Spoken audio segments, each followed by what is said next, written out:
Gentlemen, what's happening? Yeah. You're making a mess. I am. All right. Hey, everybody. How you guys doing? Me and CJ are not used to such a big crowd. It must be all here for Tyler or Summer. I joke this way. Well, no. Flattered in a bad time. I would love to know for you boys, what was your audition like for your respective movies? Start with you, Tyler. Oh, me? Yeah? I didn't have one. I just got a phone call. No, I did Devil's Rejects. I replaced the Rufus. And I worked on it for about 4 days and thought nothing of it. And then a couple of years later, the phone rang and it's Rob Zombie. Of course, that's a call you're going to pick up. And he said, hey, I'm doing this movie. If you don't do it, I don't want to do it. And I said, what is it? And he goes, it's Halloween. I want you to play Michael Myers. I was like, okay. And then he explained it and said, we're going to do a couple of them. And here we are, sitting here talking to you guys. You know, and I did not have an audition. It was, I met Frank Mancuso Jr. of Paramount Studios, was up for the part with another individual originally. The other individual got the part, I did not. However, the first daily came back. For those of you who don't understand, that means they shot a scene, it comes back and they take a look at it the next day. The person in question scene, which is the paintball scene, I always tell people just assume I'm a little thicker, wearing pads. He's just a little bigger than I am. So when they got the first daily back, it was like, you know, satisfaction wasn't quite there with an individual, unfortunately. And as he says, they get replaced. And within four or 5 days, I was down in Covington shooting. We still have the scene with the paintballs. So next time you look at it and you see the balls hit the midsection, you'll go, oh yeah, he is a little thicker. So, and you'll just remember that's the original guy that just, you know, but don't feel bad for the gentleman, because I don't remember his name. Kane Hodder remembers his name, but he went on to be a second unit director for some very, very serious films. Wow, if you go get Arrow Videos, Texas Chainsaw Massacre 4K version, it'll tell you everything about it. No, so they were looking for a local, yeah, another one. I'm bombing here. They were looking for a local hire in Texas for Leatherface, and I was just like, how are they going to hire a local hire for this thing? And one day I went in for a commercial audition, and in LA there's a bunch of rooms that'll say Dodge, Dorito, and there'd be a cattle call, there'd be 100 of us there. And I saw TCM, and I was like, God, that's got to be Texas Chainsaw Massacre. I called my commercial agent. I said, will you call that lady and ask her if that's Texas Chainsaw Massacre and if I can audition? I went, they said, yes, you can come in tomorrow. I went and bought a cheap big suit from Salvation Army.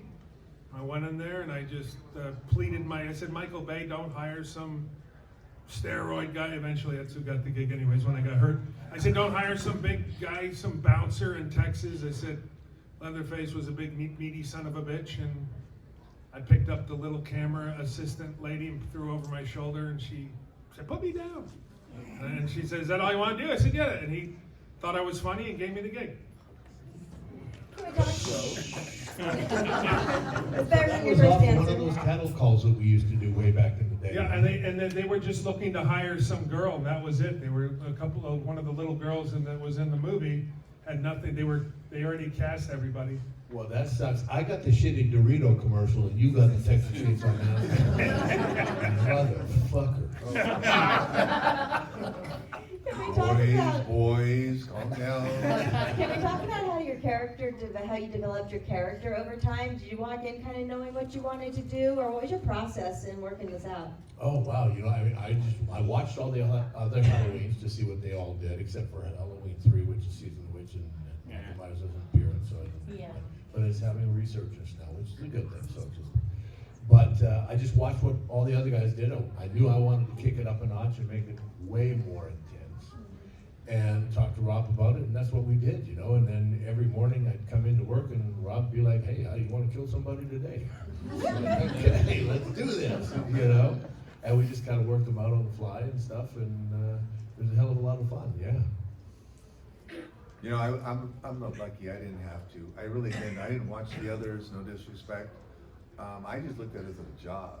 But my director was very clear that he wanted a type of Jason, not a zombie Jason. He liked Universal Horror, Frankenstein, and those types as I did.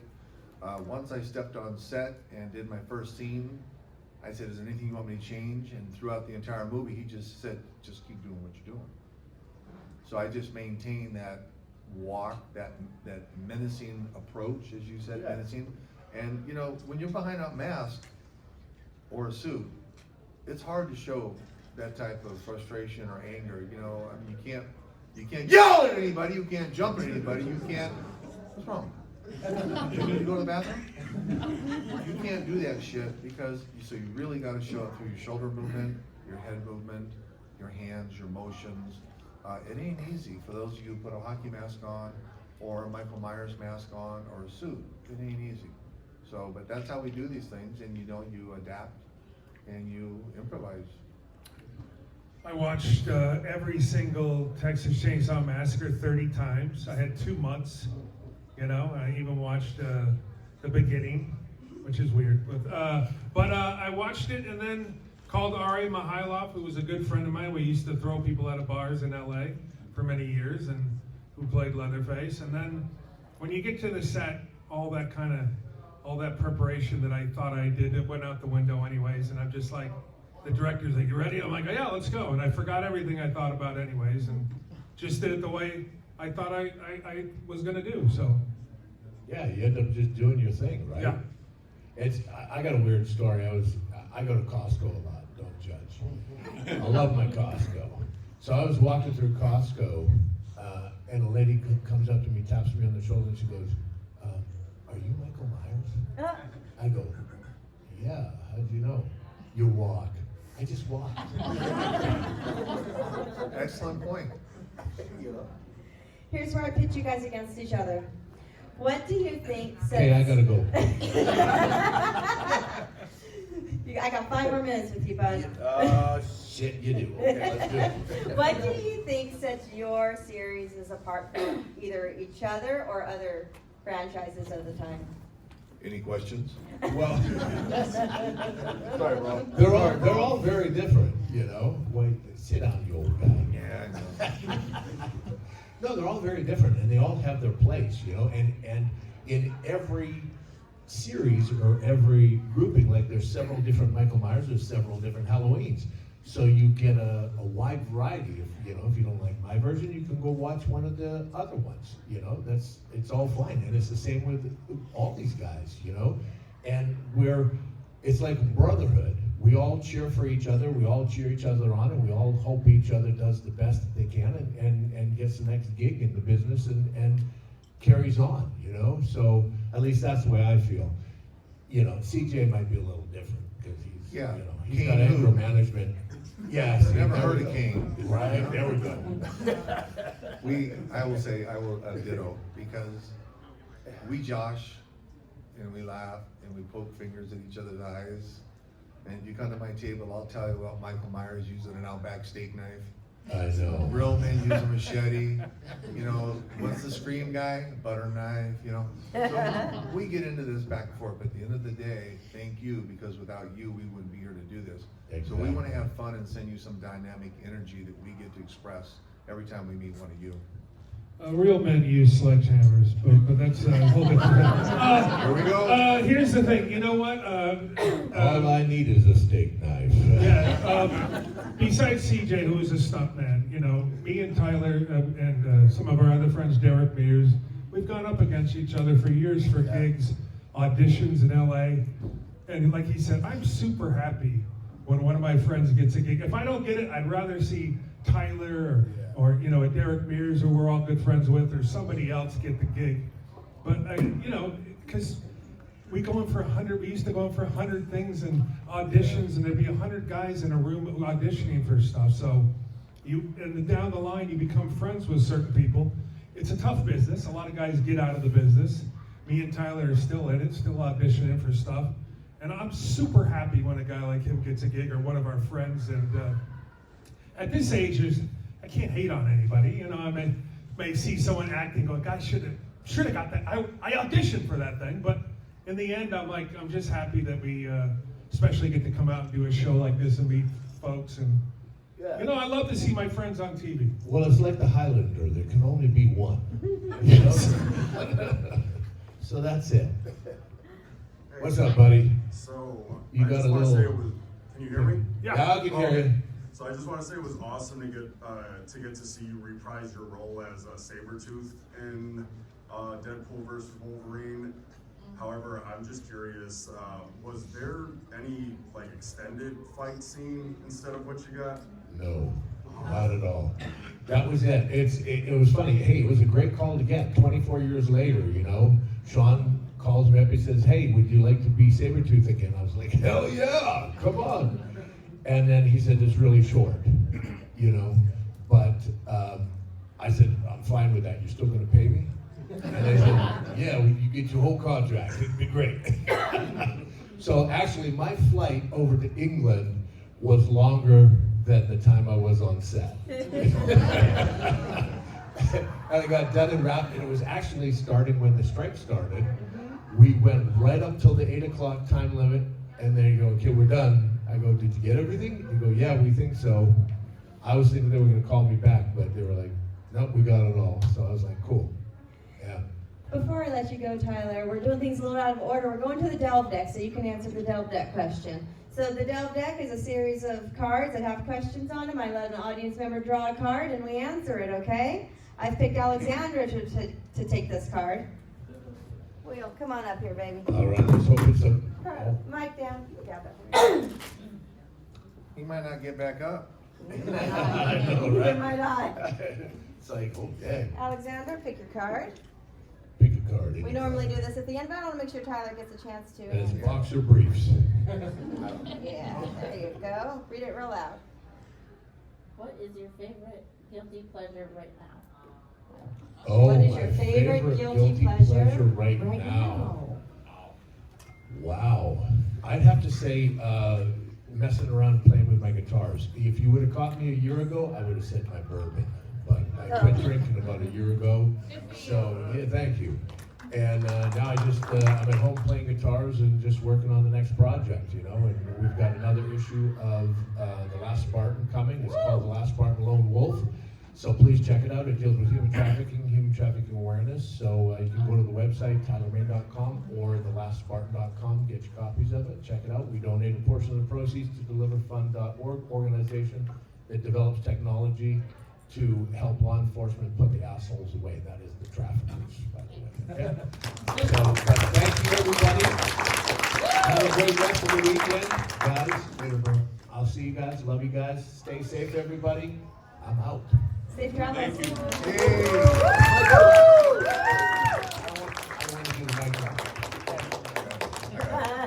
There's the mic drop. Thank you. Be safe. I'll see you guys. Take care. Bye now. Okay, now we can talk about him. One more time.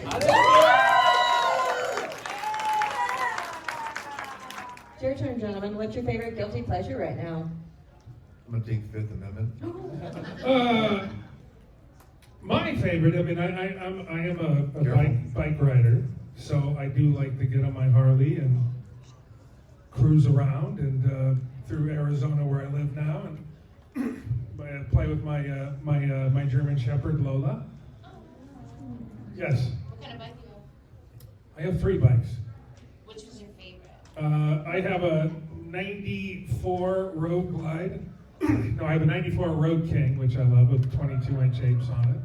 Really? And then I have, and CJ it has a couple Harleys too, and a chopper. And then I have a 2023 Road Glide, which I got from Patrick. Robert Patrick has a Harley dealership. If you all know who Robert Patrick is, T1000. So I rode with Robert Patrick a lot and hang out with him when I was in LA. So riding the Harley, you know, hanging with my Lola, and of course, kissing my wife. Oh, you just said that because you know it's being videotaped. Not in that order.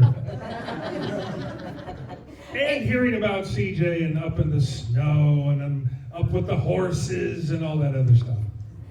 Any more audience questions before we wrap her up? Anyone else at all? No? All right, I got one. Oh, yes. I just have one. For what advice would you give to any young filmmaker, someone getting into the industry? What would you say? Like, what would you give them?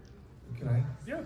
Well, I would say the first thing you need to do is get rid of that Michael Myers shirt when you're asking Jason or Leatherface. Alright, so you've already flunked. I knew that was coming. Yeah, I knew it was coming. We talk about him when he's not here. The independent, you can make a movie now for nothing, right? If you had $10,000, you can make a movie. If you had 20,000, you can make a movie. I think, and it doesn't really matter where you live. Now, when I say, are you from here? No, I'm from Maine. Oh gosh, you really gotta get out. The Maine Horror Paranormal Convention they do up there is pretty cool, though. I did sign there last year. You can do anything you want. If you look at Terrifier, Damien Leone, they crowdfunded Terrifier 2, by the way, which if I would have known, I would have paid to be in that friggin' movie. But anything can be done nowadays. You just got to get a really good team around you, right? If you get a good DP, if you get, if you're a writer, if you get the good folks around you that really want to be in this, and just do it. And it doesn't matter if the movie's bad or if it's not, or if it's goofy or if it's not. You're going to grow. Just make it. There's going to be an audience for it somewhere. And remember something, number one, I don't know if you know this, they had the film awards here yesterday. This gentleman, if I remember correctly, won the best film. Yeah, that's part of it. Yeah, so congratulations. Yeah, I'm gonna you folks, I think I don't know who you are, okay? But on top of that, like he said, independents are becoming very popular, very strong. And luck sometimes is just what it is, luck. So have a backup plan to your backup plan, right? And if it's your passion, continue to do your passion, but you still gotta pay your bills, right? Yes. All right, so you've gotta make sure you got your payments out there, but continue to push it forward. You're just gonna get that one time like this. I did this 40 years ago. What am I doing up here? Really? So you just don't know that one element, Leatherface, Jason, Freddy, Michael Myers becomes OGs of the 80s, and 4 decades later, we're still here talking about it. This little person over here is 9 years old and a fan, full costume, full Jason. So push, luck comes in every once in a while, good karma. Thank you guys so much. Yeah, 100%. Look, it's a great day to be an independent filmmaker right now because everybody's doing it, right? There's plenty of platforms to get on. I can't tell you how many crappy movies I've watched on Tubi, but I've also watched some really good ones. And I'm in a few of those crappy movies, by the way, anyways. So, but you just got to keep pushing. It doesn't have to be horror. I have 135 credits over 35 years. Maybe 10 or 15 are horror. The rest are Hannah Montana, Drake and Josh. All the stuff that I've done. So it doesn't matter. If you have an idea, just go for it. Just write it and do it. There's no stopping you. Look, you already won an award. Thank you guys so much. Congratulations. You know what? If you retire now, you quit while you were ahead. That's right. Yeah. Hey, I think that's a great way to wrap this up. That's a good one, right? Thank you, guys. Thank you. Hey, make sure, listen, we're still here for another 2 hours. Come by our tables, say hello. You got any machetes left? No. Any masks? 5. 5 masks left. 2 pops. 2 Funkos left. I got a Funko, by the way. He signed a Any other Funko for me, inventory which I'm left very... All right, guys, we appreciate it. Give it up for Summer right there.